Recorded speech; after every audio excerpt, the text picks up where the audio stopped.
Que chacun soit prompt à écouter, lent à parler, lent à la colère, car la colère de l'homme n'accomplit pas la justice de Dieu. Jacques 1, 19, 20. Mettez-vous en colère, ne péchez pas. Que le soleil ne se couche pas sur votre irritation. Éphésiens 4, 26. Dieu pose 2 fois cette question au prophète Jonas, mécontent que Dieu pardonne aux habitants de Ninive, alors qu'il a annoncé un jugement. Il se sent désavoué. Finalement, Jonas répond à Dieu. Je fais bien de mériter jusqu'à la mort. Jonas 4, 9. Nous nous retrouvons facilement, Jonas, régulièrement.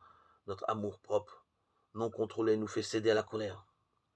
Notons que dans la Bible, la colère n'est pas nécessairement mauvaise.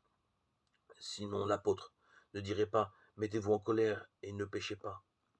Jésus lui-même a regardé avec colère les religieux qui l'épiaient pour voir s'il oserait guérir un malade le jour du Shabbat.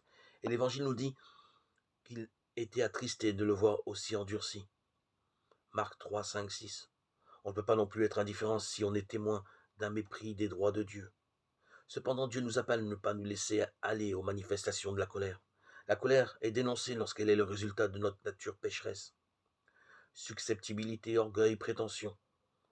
Elle n'est d'abord qu'une émotion, mais si je la laisse éclater sans retenue, elle devient un péché.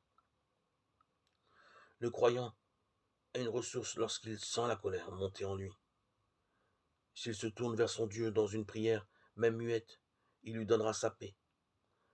Prions aussi pour qu'il nous révèle les vraies raisons de nos colères. Lui seul peut nous donner la sagesse pour les enrayer par une attitude de pardon, d'humilité et de vérité. Notre entourage saura le reconnaître et le Seigneur sera honoré.